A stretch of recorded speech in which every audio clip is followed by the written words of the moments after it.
Hello, good evening, everybody. This is Brian Ziegler, the Vice President of Method Learning, and we've got with us Dr. Amanda Stirk, our Director of College and Career Advising. Another great session today for those who haven't been with us on the previous sessions. Amanda's just been bringing a ton of value and some great information through the series, and so really excited to have you guys join us today. Couple little housekeeping notes here.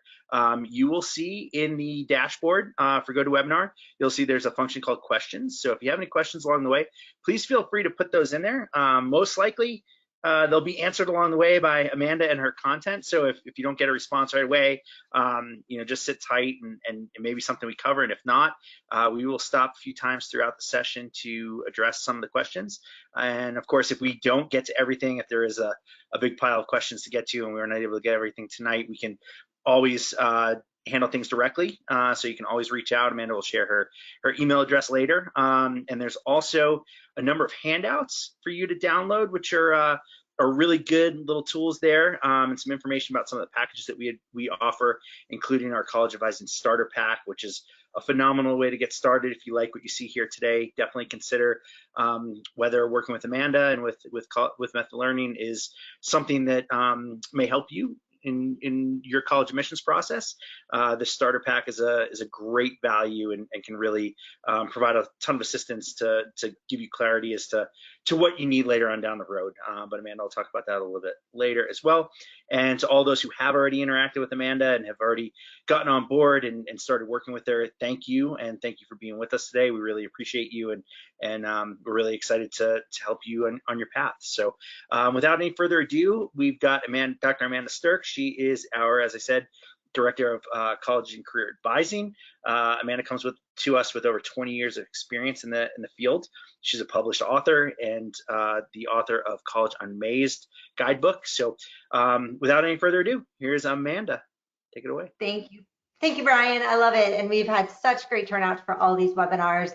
If you do go to methodlearning.com, you can go under all of our webinars and see some of my past webinars if you're interested. So tonight, I'm really excited about this topic. I think it's one that a lot of counselors and parents and students don't dive deep enough into this topic. So I'm very excited to be talking about how to utilize something called your 6 keys of college fit. And really the idea is to use those keys to find your dream school. So as Brian mentioned, there are going to be some handouts I'm going to be showing you throughout the evening, and you have access to that right now. So please do make sure that you download those as you get going. If you're watching this on a replay and don't have access to those handouts, feel free to email me at amanda@methodlearning.com, and I will definitely get those over to you as well. So as Brian mentioned, I have been with Method Learning for several months now, and I love what I do. I've been in the college and career readiness space for over 20 years, both on the K-12 side and on the higher ed side. So I bring a really unique perspective because I've been a school counselor, I've been a college counselor, I have worked for some of the most elite schools internationally and nationally, and so helping families through this process is really what I'm passionate about. And I'm really excited to be partnering, or we are excited to be partnering with NSHSS, the National Society of High School Scholars. We're part of a partner with them, and so we thank them very much for sending this out to all of you students who are part of that program. And like I said, my email there is at the bottom, amanda@methodlearning.com. So I want to get to know who I'm talking to a little bit. I know this is a webinar and it's slightly interactive, and so what I'm going to do is do a quick little poll, and I'm going to bring that up here in a second. So I want to know who you are. So are you here tonight as a student? Are you a parent? Are you an educator or an other? Maybe you're a grandparent, maybe you're a family member, but who am I having the privilege of speaking to this evening? So if you can just take a minute. Oh, pretty equal, fantastic.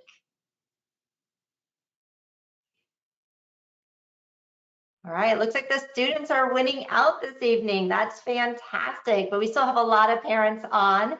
about 45%, and we have a few educators and others in the house as well. So again, welcome everybody for being here. Glad to be spending this hour with you, and so thank you again. So let's get into all the good stuff. So why am I here? Why are we doing this conversation? Well, unfortunately, some statistics on students completing college are kind of staggering. So right now, only 41% of students who start college actually will graduate within 4 years. So we're talking almost 59% of students either don't complete at all, they drop out, or they take 5 or 6 years, a much longer time than the traditional 4-year college to complete. And it's been, as I've written College Unmazed in the workbook, we've been following the statistic, and it just keeps going down and down. It's unfortunately not going up. And so what I don't want is for all the students and the parents with students to be there and finding schools that don't fit them well. And that, it's one thing to go to college, but it's a complete other thing to actually complete college, because without a degree, you really just have debt, and your return on investment's just not there. So that's something that I think we're really passionate about. The other thing that I do know is that 24% of students do not stay at the college they started. So that's 1 in 4. 1 in 4 students, so 1 in 4 of you are going to go to a college and change your mind and go somewhere else. So that's another really statistic. So why are kids changing where they go? And lastly, 33% of students are going to change their major at least 1 time within, and usually it's multiple, 2, 3. I actually went in wanting education because I always wanted to be a school counselor, decided, oh, I want to make money, so I went into business, economics, and then I came back to education because that's really what I wanted to do. And so like a lot of you, probably parents as well, have changed your major. So these are some of the reasons that I believe this information is really important. I want you to be on the positive side of these statistics. And with some of these little tips and tricks tonight, hopefully you will be. So let's get started. And again, if you have any questions throughout, feel free to check out the chat. So the 6 keys of college fit is something that my co-authors, Dr. Rich LePan and Dr. Tim Poynton, when we started writing College Unmazed, which is a student workbook, it's a step-by-step guide all the way from, you can start as early as 9th grade, all the way to 12th grade, and takes you through the entire college admissions process. When we started writing the book, we really wanted to think about how can we talk to students about what's important things to look at when determining if a college is really good for us. And so we came up with the 6 keys of college fit. So this is what I'm going to break down this evening for you. We're going to be talking about what academic match actually is and how do you find that information. We're going to find out about career match, financial match, personal match, student outcomes, and student support. So this is what we're going to be talking about. And so one of the things I want you to think about is when we talk about each of these keys, put your hat on, right? Think about what's important to me and why. Because one of the most fundamental things that you can do as you start the college admissions process is to have this conversation with not only parent to student, but also student to what we call your college support network. The people around you that support you. That could be somebody like me who's an independent counselor and will help you through the process. That could be a school counselor. That could be a teacher. It could be a mentor or a pastor or somebody that you like to go to. All of those people in your life have invested interest in you being successful, but they're going to have a different perspective of who you are, what you're going to be, what your attributes and personality is. And so tapping into that college support network is really critical, and being able to communicate things like your 6 keys of college fit actually creates a much more robust conversation where you can actually get some more feedback and information as you go through the process. So let's get started. So academic match, this is kind of a common thing. And so if you go on to College Board, Big Future, you go on College Navigator, you go on KPEX, this is very typically, this is kind of the first start in the information you start gathering about a college. So the first thing that you look at is what's the institution type and level. So is it public? Is it private? Is it a 4-year college or is it a 2-year college? So what are we actually looking at? You're also looking at program size. Do I want a big college? Do I want a small college? And what is that sort of availability for the programs I'm interested in? And then what type of degrees can I get? Is it a certificate? Is it a 2-year associate of arts or associates of science? Is it a 4-year degree? Do they have master's level or graduate level as well? So what type of degrees and certificates are actually offered at that school? Also, what's becoming even more important is class modality, especially since COVID. A lot of students really like to be online or to have a flexible schedule. And some colleges are getting really sort of, I don't want to say interesting, but they're offering like go online for the first year and then you can come on campus. So more and more programs are actually offering full degree programs online, which give you a lot of flexibility. And some people want weekends or nights and you want to be able to work. So that can be important for some students. Student to faculty ratios, am I just a number? Am I going to go into my lecture hall of 300 students, or am I going to be closer to like the normal high school classroom size that I want? And for some kids, that's really important, especially if you know that you need somebody sort of on top of you to keep you going. So what does that look like in terms of the support you get from the professors based on size? Also, can I get in, right? What are the sort of average ACT, SAT scores that they require or usually take as an admitted student? And if they do say, quote unquote, they're test optional, a lot of them say that, but they're not really. Out of all the students that are actually enrolled, there is a new statistic that just came out actually in this past year or two that will say how many students who enrolled, what percentage of them actually submitted and were able to get in with that test score. And so that's a really good indication if they really are test optional. And I'm going to show you that here in just a little bit and how you can actually find that information. And then also your GPA. Does your GPA match up with sort of what they're looking for? And because more schools are kind of that sort of test optional, the GPA is actually becoming much more influential in those admissions decisions because they want to look at that trajectory of your learning. Are you on that uptick? Are you taking those college level, rigorous courses like AP, dual enrollment, IB courses, honors programs, and things like that? And the other thing under academic match is really the selectivity, which is really how many students apply and actually get in. Is it really selective, and is it going to be sort of a hard school for everybody to get into just because the selectivity is so high, or do they accept most of the students? And there are some schools, actually it's over like 47% of colleges in the United States accept 50% or more of students. So I think we kind of forget that some schools are open access and really anybody can come. So let's kind of see where we can find this information. So if you open up your college data organizer, so we created the CDO when we said, there's all this data and there's all this information out there, all the things I'm showing you right now in Academic Match. How do I find that? How do I actually know what that means? How do I know if that's important to me? And you can go on, like I said, to KPEX and College Board, and what they're doing is they're all pulling from the same data source, which is a program called IPEDS. And IPEDS is every college who gets basically federal funding has to submit this. I mean, it's like 100 pages. It's insane how much information they have to give IPEDS, but every college basically submits their information to all these different statistics. And they say, 50% of kids do this and 25% do this.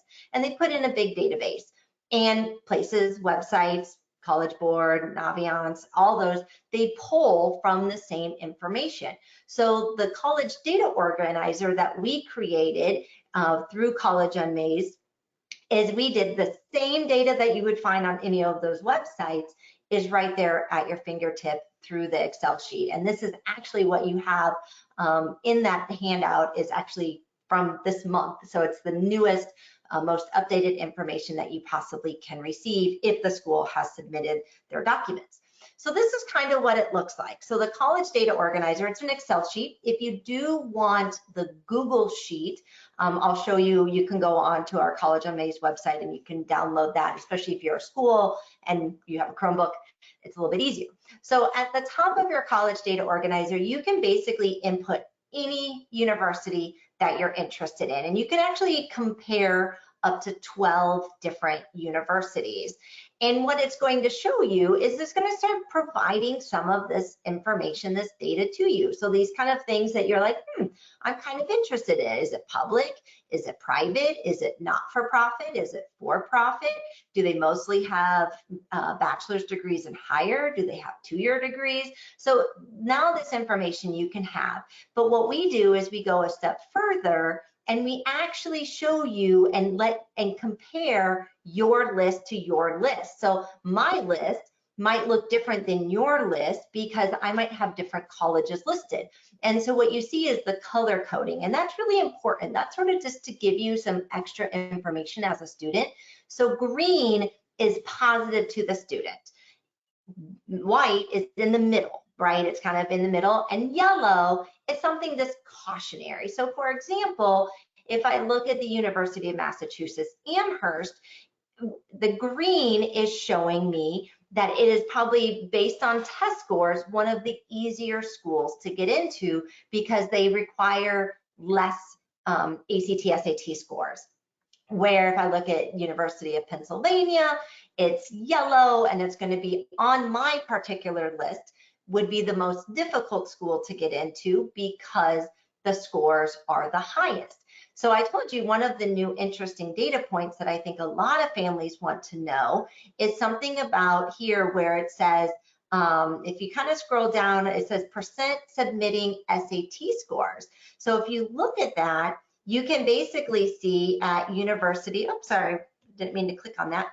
The University of Massachusetts, Amherst, 26% of students submitted the SAT and only 5% who enrolled. So that's important. That means they were admitted and then they enrolled. There's a difference. I'm glad they didn't ask like how many people who submitted scores, because that doesn't say who actually got accepted. So looking at that, only 31% of students actually submitted scores that ended up enrolling. So actually, you know, if you're not meeting those scores, something to consider and talk to your college support network or somebody like me is, do I submit those scores or not? But this gives you a good indication of where you're going to be on that. But you look at somewhere like, you know, University of Pennsylvania, so 49% submitted SAT and 30% submitted ACT. So you're talking 79%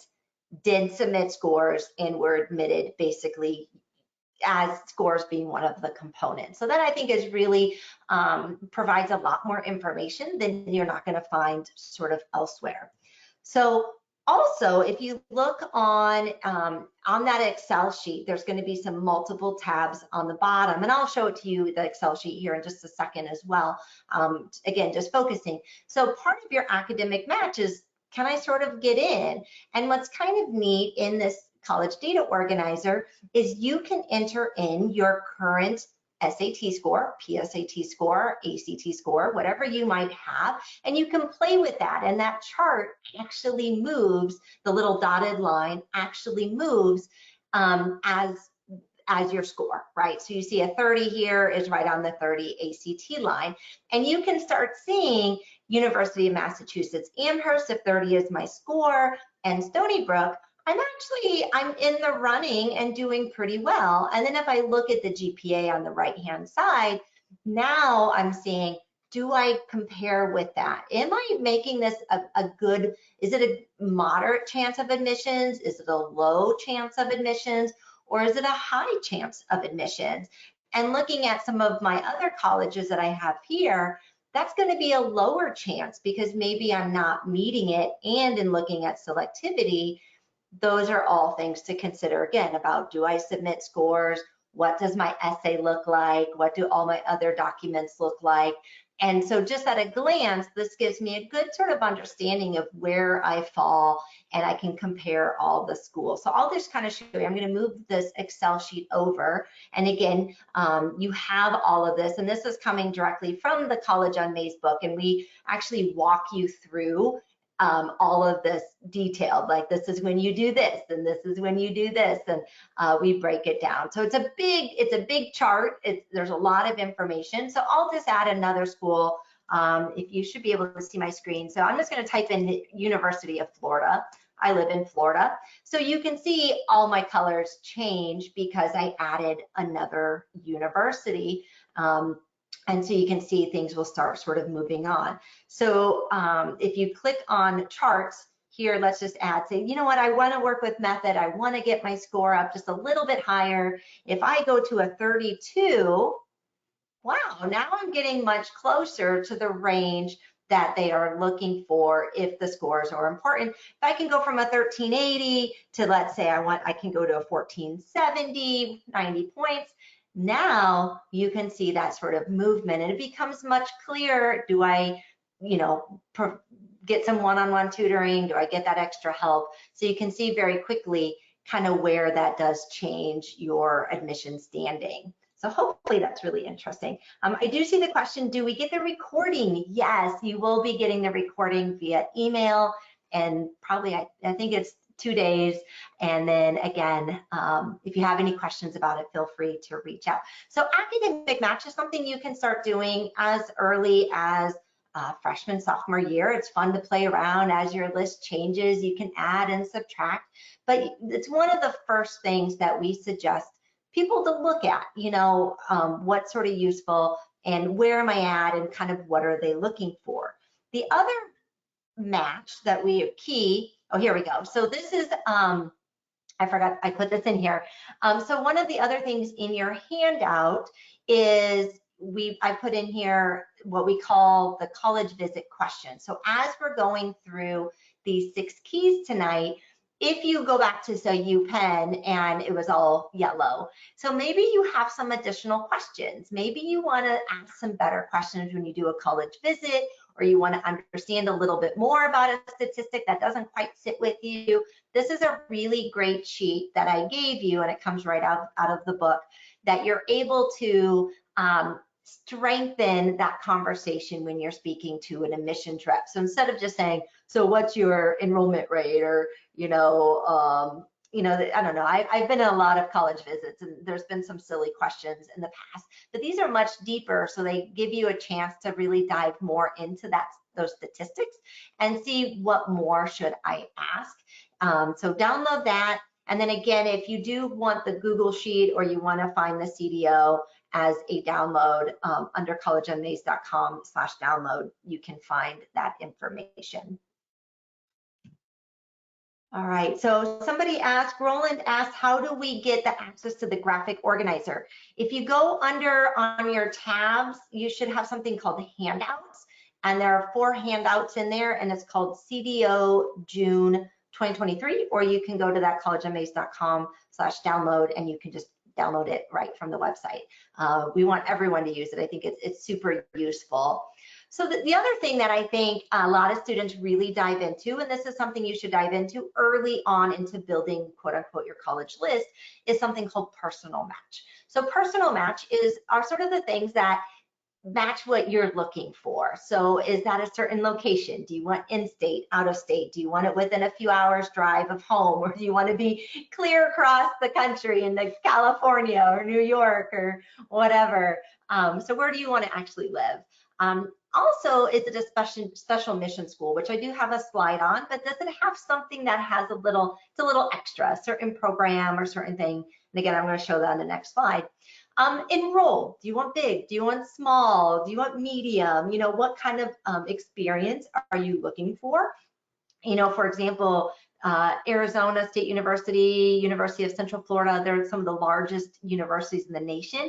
They have over 60,000 students, undergrad students. That's a huge school. Some others have 500 students. So what are you actually looking for in that experience? Do you want a religious affiliation? Do you want, Catholic, Christian, non-denominational?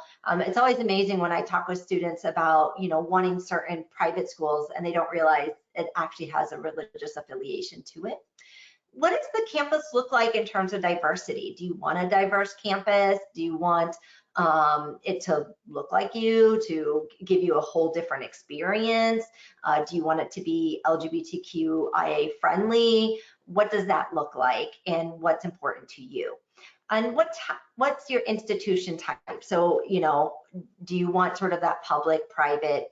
What are the options recreationally? So can I go for walks? Well, everyone can go for walks, but am I close to the ocean? Is there a lot of opportunities to go do things? Am I sort of rural but urban? Do I want to be downtown? What does that sort of recreation look like for you? And then living arrangements, dorms, food. A lot of people have food allergies, or they just really like food. I had a student a few years ago.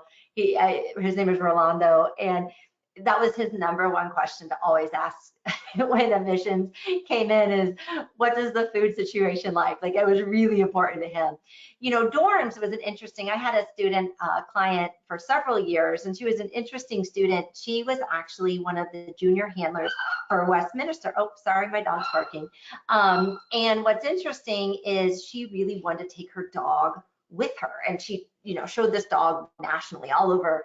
And so living in a dorm was really not possible for her. And there's a lot of schools that living on campus at least your first year, if not all 4 years, was mandatory. So there were some schools that she had gone pretty far in the process and realized, oh, I'm required to live in the dorms and I can't have my dog. That's not going to happen. So what's hard about Personal Match is there's a lot of things that you can find out this information, but it's hard data points, right? So some of these sort of data points you have to sort of dive into yourself. You have to go visit the campus. You have to talk to admission representatives. You have to search the website. And so it's an easy way, so while the CDO gives you a lot of really great information, it's a starting point, right? So let me show you some other things about those special programs, because I think it is really important. So one of the things to look at are 2+2 programs. So a lot of students are thinking, maybe I don't have the academics as a senior going in as a first time in college student. So maybe I want to start at a community college and then transfer to a university. And do they have that sort of transfer program? Do they have programs that have a master's degree mixed into it? So one of our method learning families, they're looking for what we call like a BSMD program, where it's a direct entry program and you get in as a freshman in the pre-med program and they save a spot for you for medical school. They have the same with architecture, computer science. There's a lot out there. So is that something, veterinary science, that you might be interested in? Colleges That Change Lives is a really cool program that's really about personalization and transformational learning. And they just have a very different, those schools, I think there's about 40 of them, have a very different sort of mission. Historically Black colleges and university, HBCUs, which there's over 100. Maybe there's an honors program. Maybe you're looking at internships or specialized learning communities of people that are similar to you, and you can kind of, grow and learn with them throughout your 4 years. Limited access programs. So those are, for example, nursing is a prime example where you start nursing. A lot of times you apply as an undergrad, you get into the university and you apply again to get into the nursing program. Some create that direct entry, that pathway right there. And so do I have to apply again for that particular program? And I know there's a university close to us, and typically they have over about 1,000 students that say, I want nursing, and they only have 150 spots available. So what happens to all those other students who wanted nursing? Maybe that's not a great fit for them. Do you want a religious affiliation? Do you want study abroad opportunities? And then, of course, especially up in the Northeast, a lot of the women's colleges are really important. So those are some just unique programs that you can definitely look into if you haven't heard about them before, to definitely put them on their radar, because those are sort of where a lot of students connect with and sort of can end up swaying your decision once you're admitted. Because if I have a straight shot to my MD program, that might be, you know, a better fit than maybe somewhere else that's more competitive. So those are some different options. So personal match, again, it's hard because not everybody, it's hard, how do you make that into data, right? And so you can see on the CDO, we don't have a lot of data points to help you with that. But knowing what are some of the things to look at, you're going to have to make some rating system yourself. So that's, again, why you need to explore those colleges. You need to go talk to people, use your college support network.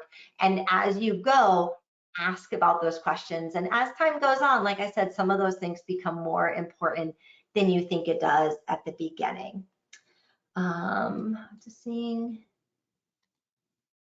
Okay, so somebody asked, do we enter our high school GPA on row 23? No, that's a great question. So on the GPA one, you have to do a little digging. So sometimes that's either on a brochure that you get, it could be on the college's website, or it could be in a document called the Common Data Set, which pretty much every college submits that. It's on their website and you have to kind of track it down. So it's something that you need, that is one that you need to go find, but is the average GPA that they are looking for. So you'll need to do a little bit digging on some of these, like I said, as part of the process, right? So you're just thinking, oh, I need to ask that question. So that was a really great question. Thank you, Caitlin, for that. So then you can compare that. Now, do realize with GPA that GPAs change. So sometimes they're on a weighted scale, sometimes they're on an unweighted scale, and sometimes they're on a recalculated GPA scale, which actually means a recalculated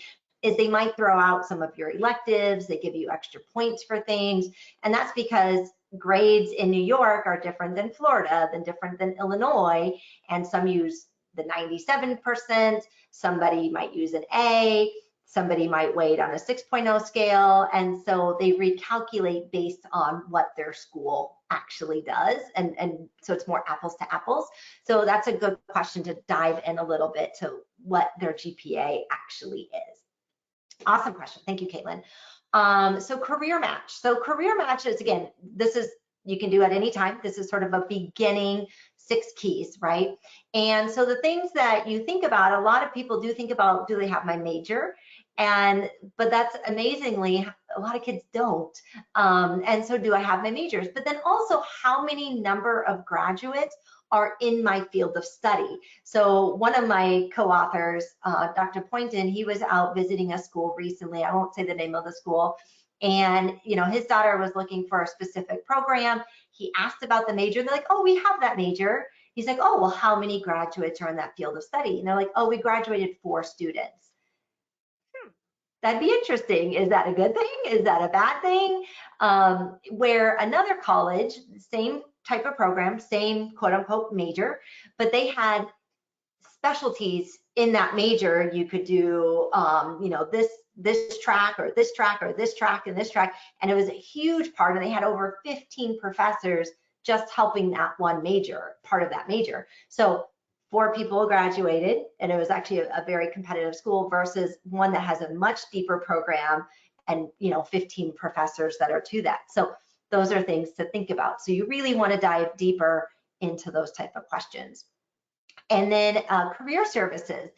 It was interesting. So my niece, she's at University of Michigan in the MD program up there, and she went to the University of Iowa and it had a full ride, and then is at Michigan. And then her friend went to the same high school. She ended up at Emory, and she was applying for law school. And they were both at my house. This was about a year ago, 2 years ago now. They were, you know, she's doing MCAS or doing LSAT, you know, all this stuff was going on, and they're talking about it. And it was shocking the different amount of support the Emory student was getting versus the University of Iowa student. And I love Iowa, I'm from Iowa. But it was shocking, the career services at the smaller private, I mean, they were helping her with her essays and interviewing and, you know, had this really in-depth internship opportunities. And so it was just where my niece had to do pretty much everything on her own and had to self-advocate. So understanding from the get-go, how are you going to help me get my job or apply for graduate school is a really critical thing. And that's not something that we normally ask as a senior. We're just thinking, can I get in? And now it's like, wait, if I go here and I'm actually going to, you know, because your end goal, your parents want to tell you is to get a job, right? We don't want to move back home if we don't have to. And so it's to get a job. And so what does the school really do to help you do that, right? And do they provide mentoring? Do they provide internships?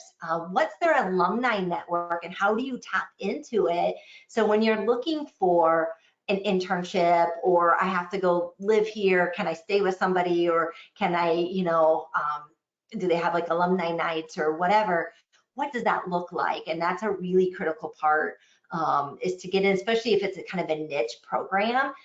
Are they going to help me get into where I need to go, or do I'm going to have to self-advocate and do it all on my own? So really good questions. And if they don't have, and pretty much every college will have a career services, even a two-year college will have it. But it really is, can I advocate? Like, are you going to take advantage of that? And so knowing about it now, you're going to be more likely, everyone on here tonight is going to be much more likely to be like, oh, I need to actually ask about career services. So see, I'm teaching you something, hopefully. So alumni network. So career match is another one where, again, it's hard to get that sort of data, but that's where you have to go in, you do those visits, you ask those questions, you use that college visit sheet, and you start really kind of building and rating colleges based on their career match. And again, you're going to find as you go through this process, a key might become more important than you think it did at the beginning. So what you found here is the first three, so academic match, personal match, and career match, we're not even talking about money yet. And there's a reason for that. And we are going to talk about money. It'll be coming up. But the reason why we sort of put it off a little bit later is because we don't want it to cloud a school that might be a really good fit and actually be able to give you lots of money, but just because you look at sort of the quote unquote sticker price or the cost of attendance, that you shut it off right away. So we want you to be open throughout the process. We will, like I said, I'll show you some money things and how to get through it, but it's critical that you don't let that cloud all of your decisions from the get-go. So it's one of the reasons why we have some of these other matches come first, even though the financial match might be more important for you. These three are really where you should start because they're the easiest to start building that list out as you get going. So super great, awesome. So here, like I said, the career match it's a hard one because you're just going to have to compare it to your colleges and how did you feel, how did they answer your questions. We do in our book, we do a 1 to 5, so 1 being it doesn't really match what I'm looking for at all, to 5 like, yeah, it has everything that I'm looking for. And so as you go through, definitely rate them as you go. And actually in our book we have you do it as you're looking at schools and right before you apply to schools, but then also look again once you've been admitted, because now that your list might shrink down a little bit, has anything changed in those few months? Has sort of your ideas changed a little bit? So that's why, again, some of this you're not going to see. You're going to see empty blanks, and that's where you're going to put in that information. So student outcomes. So this is another one where I think a lot of kids don't ask, parents don't ask, but it's probably one of the most important. So I started this conversation with, hey, I want you to graduate and I want you to graduate on time, right? That's really important because what happens when you don't graduate on time, your return on investment dwindles. And also what happens, that's when a lot of your financial aid, your scholarships are only good for 4 years. They don't let you keep going. So that 5th and 6th year is even more expensive. I come from Florida and we actually have a state law, and many states have this, that if you go past 4 years listen to this, this is a true thing, your tuition doubles at our state universities, doubles. And we have a program called Bright Futures where you can get basically free tuition to our state universities based on your SAT, ACT scores, and GPA. And you lose your Bright Futures, you lose your financial aid, and your tuition doubles. So that 5th and 6th year is very expensive, and you're not in the workforce. So you're losing that money, that salary that you could have earned, and now you're just accruing more debt. So again, knowing what a school's graduation rate, do most graduate in 4 years, and how committed are they to that? And that means like that they're not changing your major all the time and all the requirements, and that they have great advisors that are keeping you on track, and that, you know, you understand, you know, your sequences, because a lot of kids, if you're in a smaller school, it's harder to maybe get your classes all at once, like, or in the sequence that you need, and you have to wait a whole year or semester, and that can really throw off your academic plan. Retention rate. So retention rate is basically how many kids go that first year and then come back their second year. And if you remember, I showed you that statistic where 24% of students don't stay retained. And that's like, you know, so that's like the average. And there's a lot of schools that's even higher. And so that would kind of give me pause, like, why are people not staying here? Is it the culture? Is it funding? Is it lack of classes? So when I would go visit, that would definitely be something I would want to dive into a little bit more and get some, you know, opinions from my college support network. And then I want to know, how much am I going to make? So for what's the average of people graduating from you know, this college? Not only from this college, but also in my field of study. You can find that on something called College Scorecard. I don't know what your major is, I don't know. And so that's not part of the CDO. You're going to have to dig into that a little bit yourself. A cohort loan default rate. So this is another thing that you're like, oh, this is kind of adulting. And the adulting part of you goes, I don't want loans. And if I have to have loans, can I pay my loans back, right? Am I able to get a job that I'm not working at McDonald's and I can't pay back my loans, right? So cohort loan default rate is when somebody's taking out a loan from a college and they're not able to pay that back. So the higher the number, the more cause of sort of concern. And then the last one is the median debt for completers. So out of all the kids that sort of graduate here, what amount of average loans do they need to pay back, right? And so some of those numbers can be really sort of surprising. So again, student outcomes, so that's kind of the after fact. So I'll show you an example. So again, here's my 6 colleges that I have on here. And so you can see retention rate, you can see the 5-year graduation rate is 150% to degree, 4 6-year graduation rates, default rate, median earnings, and so forth. So you can see on this list, University of Pennsylvania is definitely showing the highest. You're also showing the median earnings, the highest, 103,000. But you also look at some other schools like RPI. That's interesting because you also think about what type of student they're producing. So if they're very STEM focused, you're probably going to see a much higher than if it's a more liberal arts into psychology or education. And so I'd be curious what type of degrees are being offered, because obviously there's going to be the spectrum of sort of, you know, some STEM careers versus some other careers. And then you can also look at, like I said, you know, retention rate. These are all just really great indicators. I've seen sometimes the 4-year graduation rate as low as 24%. But when I look at that, I also think about what type of student, are they giving more opportunities for students that might not be successful?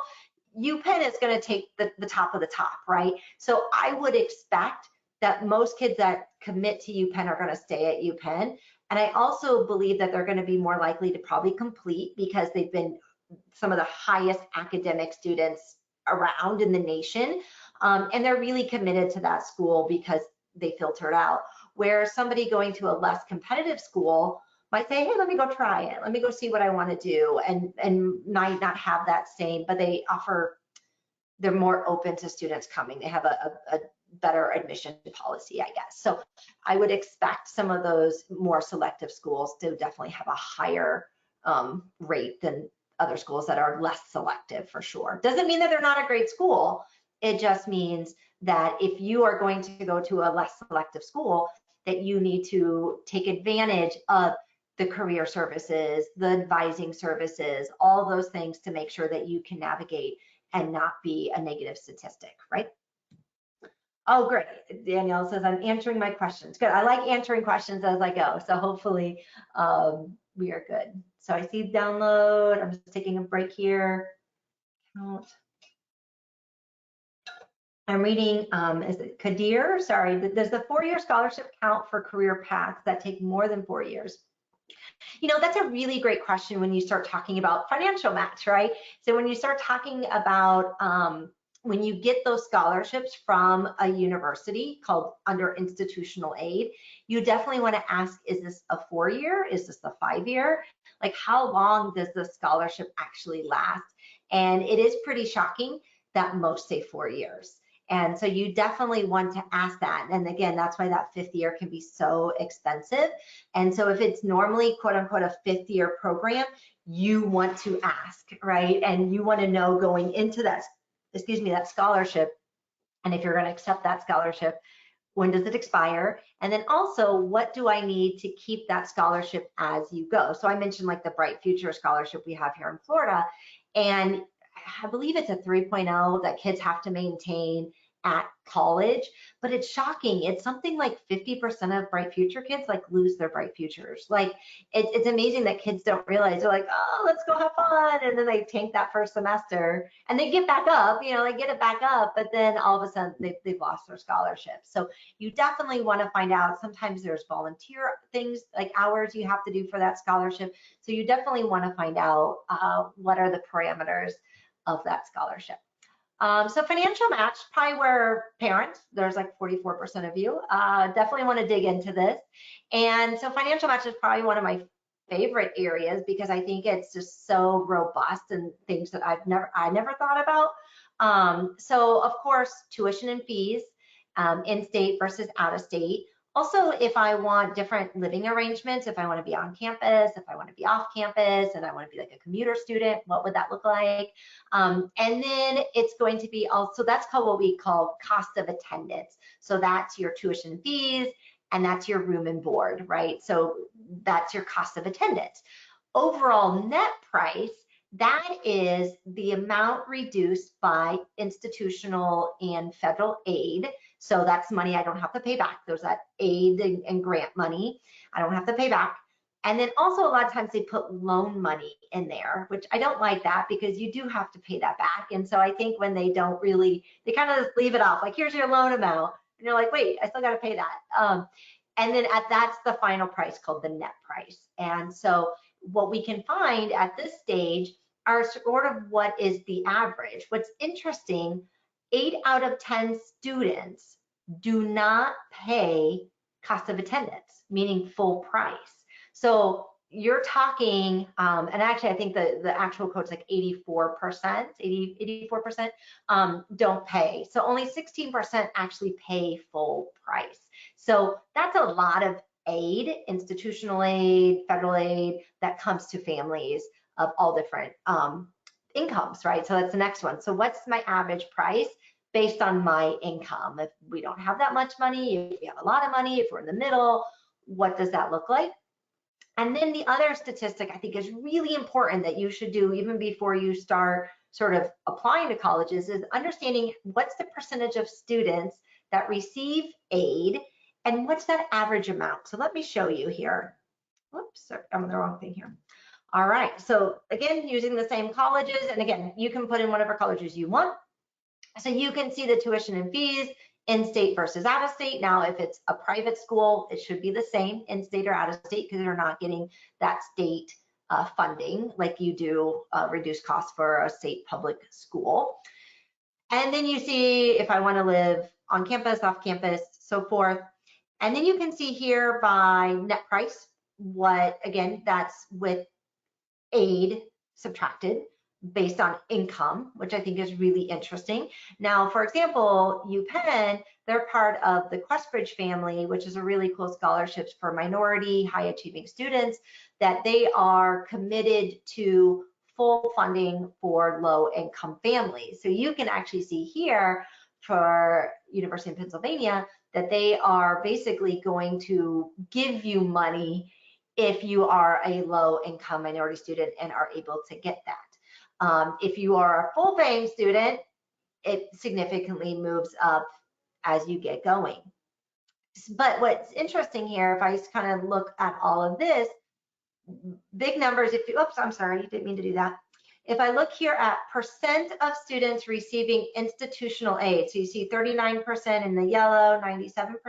So if I look at RPI, 97% of their students, listen to this is really important, 97% of their students receive some type of institutional aid. Let that sink in. So you are basically, when you're applying, you are basically guaranteed a scholarship. And on average, that scholarship is going to be $33,093. There was an article, I talked about this on my last webinar, which we really dove into money a lot more. So if you want to know more, watch that. And I talked more about all of these statistics and everything else. But there was this girl on TikTok, and she was super excited. She was filming herself, and she was opening up some packages. And she opened it up, and she goes, wow, in there was an admission letter, and you get $100,000 scholarship. And she's like, for 4 years, right? So $25,000 a year. And I'm like, you know what? I bet if I look at that college, 100% of kids probably get a scholarship. And guess what? I went on there, I put in my same numbers. 100% of students earn scholarships. Why do they do that? I call it like the Kohl's discount. I don't know how many times, if you guys shop at Kohl's, I do, because they get me with the 30% off coupons or the 20% off coupons. And I'm like, I'm going to go there and buy something because I got 30% off. That's what they do with a lot of scholarships. They entice you to come. So even though that they have a really high cost of attendance, the truth is the net price is really what most people pay and they expect. But they give you that quote unquote discount, or they call it a scholarship, because they lure you in with, oh, $100,000. Well, I don't want to tell that student, but 100% of students got a $25,000 scholarship. So while she was special, and I'm sure she felt very, very special, if she would have had this sheet, she would have known she would have gotten that. So you can see other ones, you know, Boston College really doesn't give as much money. You're only at 39%, but you can start judging where I can do. And the next thing you could do is you can go onto a net price calculator, do some math, and figure out your own net price, which is what you're doing there. Up, and I just showed you, I think on, yeah, there we go. Okay. Student support. So we've got to finish up. I didn't mean to talk so long. I'm so sorry. I'm getting there. I was hoping for more Q&A time. Brian, I do this every time. I get so excited and I want to share all this information, and then I don't know. I like talking to all of you. So hopefully you're fine and sticking with me here. Student support. This is, please, everybody, please, please, please, from the bottom of my heart, please don't forget student support. Okay, 1 in 4 of our students are going to have a mental health issue. There's going to be a time that you are going to have an issue on campus and not feeling supported, whether it's mental health, whether it's in your academics, whether it's in you have accommodations, whatever that support is critical when you're in that time of need, that your college is going to support you. And so please never go to a college without understanding and knowing, how do I access these? Because I'm sorry, very few kids will take 4 years completely unscathed and not have to struggle in a class, not have to talk to a counselor about some things going on. So it's just really important. So please make sure, like advising, I'll tell you my quick story real quick. I always wanted to be a school counselor. Like, there was a reason for it. I have, you know, it's one of my friends. Anyway, at the time, I thought you needed, in Iowa, you had to have been a teacher for 5 years, state law, to be able to be a school counselor, and then go get your master's. Well, I didn't know that. By the time I graduated, that law no longer existed. I could have gone right into my master's degree program, but instead I went off and taught for 5 years in West Africa and all over, and which is great. I mean, I'm not going to minimize that experience, but if somebody would have told me what I should have been advised for, I would have been easier. I got to my last advising session and like, oh, do you know you have a history degree? I didn't know. No one told me. I just took classes I liked and became a history teacher. So advising, am I taking the right classes? Can I get in? Is that caseload 1 to 800? If you think your school counselor that's 1 to 450 is hard to get a hold of, a lot of advisors are 1 to 800. Okay, so definitely think about that. How am I going to use my advisors? What's the tutoring look like? Are they going to get me a tutor if I'm struggling in calc or organic chem or my macroeconomics? How do I access that? Is it free? Do I have online options? What does the counseling center look like? How long does it take me to get an appointment? If I have a 504 and IEP, what are my accommodations under ADA? And then how can I actually get connected with that? How do I self-advocate? And then there's another statistic that's new I really like is the percentage of students formally registered with the disability service from each college. I was just on a call with a parent the other day and her son is autistic and they're like, do we write about this as our essay? And she's taking my essay class. And I'm like, well, let's look at their percentage of students formally registered. Are they very inclusive or not so much, right? Recreational community service organizations, again, am I getting involved? Do they have clubs? What does that look like? Can I do lots of different things or not? So part of some of this process, as I've been talking about this college data organizer, is when I start meeting with families in our starter pack, which is an intensive 90-minute session, they get this information. We start going through your 6 keys of college fit. We do a diagnostic and seeing what are some of the most important things to you, to both the student and the parent, because I think it's really critical when a parent's focused on one value and your students focus on something else. When you're not talking about that, that's where the friction comes in. And there's been too many times that they didn't have that conversation about financial match, and then all of a sudden a family looks at you and says, you can't go there because we can't afford it. There's so much you could have done and not have been in that situation. And so part of every service that we give at Method provides you all of this documentation. So I help you create your CDO. You have this amazing it's like a 6-page diagnostic that we go over that really gives you that foundation of what are my next steps and how is this important in my college admissions process. So it is a really critical piece, I think. So if you're interested in that, definitely let me know. So that's where the sort of the starter pack comes in. So as Brian had mentioned earlier in the call, so the starter pack, a lot of families like, I just want to get started and I'm really independent. I've had 2 or 3 kids go through the process, but I really just need a timeline. I need to know what to focus on. I need to know, how do I create a list that's best for me? And then where do I kind of get started with the resume and essay? And the starter pack is a great way to have all those resources and have basically your step-by-step process all the way through. If you're interested in the starter pack, if you go on the website, click in starter, and it'll give you $50 off just for being here and being awesome as always. So and I'm doing quite a few of these. A lot of families really like this, and it's a lot of fun. And I do a lot with sophomores, freshmen, sophomores as well. Like, where am I at right now, and what do I need to focus? So these are some of my schools I'm looking for. What do I need to do to sort of plan ahead and get on there? So definitely get involved in that for sure. If you want some extra help, we do have classes going on right now. We have a college essay class this Sunday, which is open to anybody. If you would like a link for that, email me directly at amanda@methodlearning.com and I'll send you over a link. It's a small group. I'm keeping it small because this is an actual class where we're working on it. I'm providing really critical, interesting information, tying in all this CDO stuff and talking about how to create like a really stellar essay. And then we have some other classes coming up, like what admissions deadline should I use? Should I apply early? Should I not?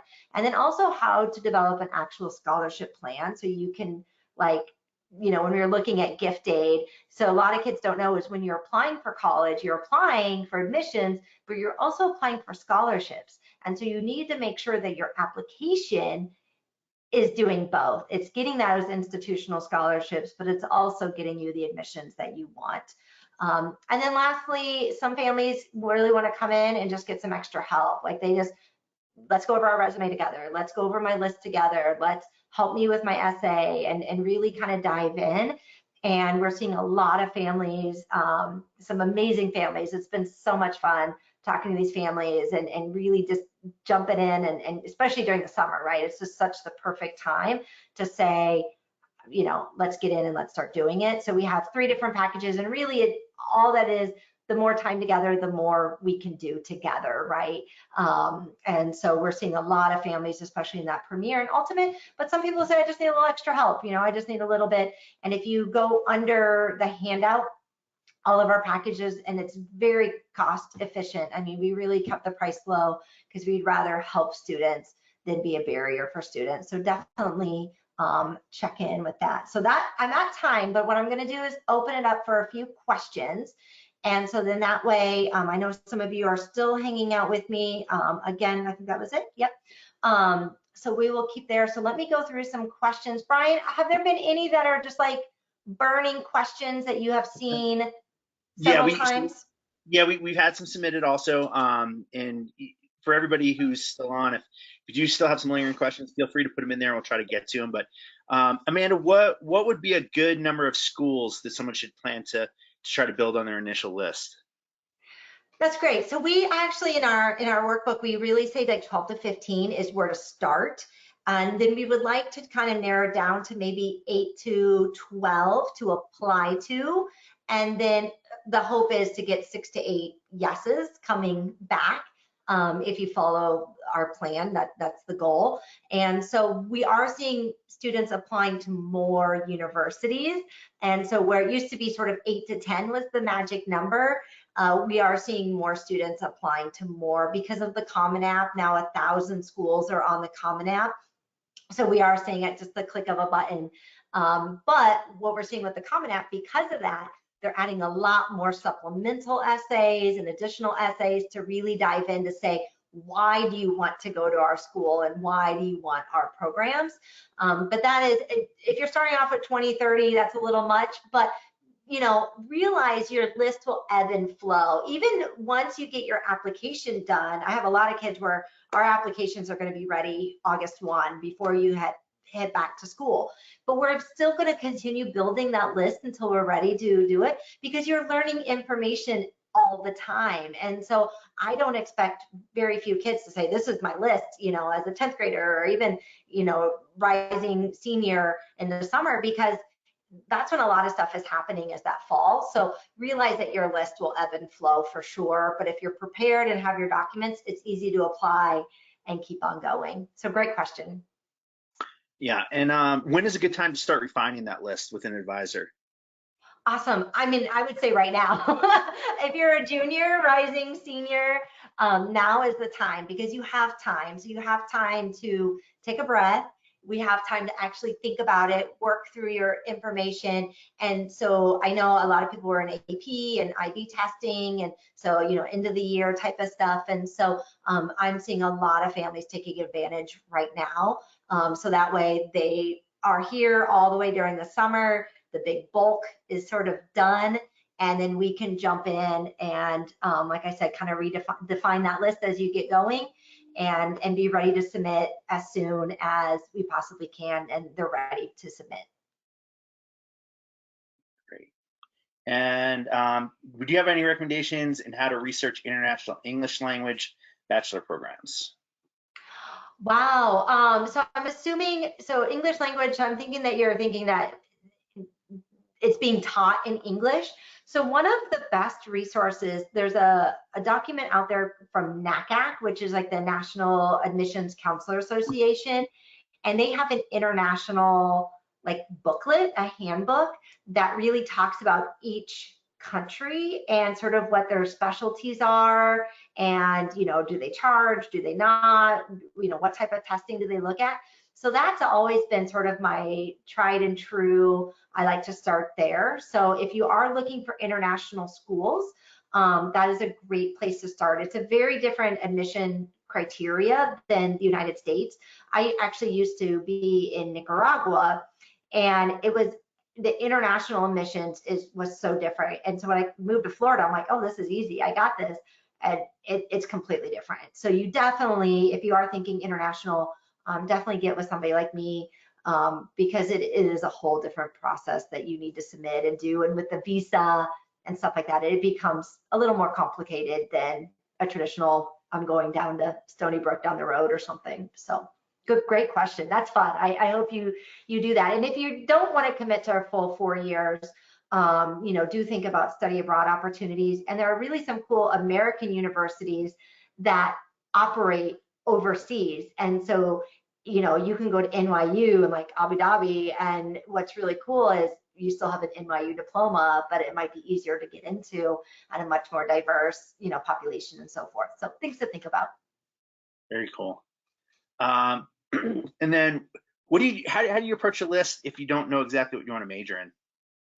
That's a good question. So what I would really look for is going back to those 6 keys, right? So what colleges give me that exploration, how easy it is to change my major, who really gives me career opportunities early, like internships and mentoring and research opportunities, because that's really how you're going to be able to navigate what your interests and passions are.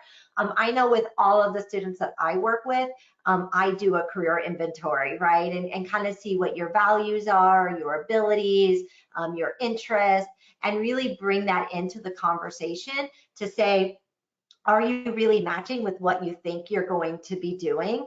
There's so many kids that are like, oh, I hate math, and then I want to be a pre-med major. I'm like, you're going to like Cal 3. Like, if you hate math, pre-med might not be it. You might want to go a little bit different way. So those are all things to sort of think about. But you would want to choose a college that allows some flexibility, and doesn't make you sort of choose a major right from the get-go. Most don't, but some programs, you have to go right into that program. So great question.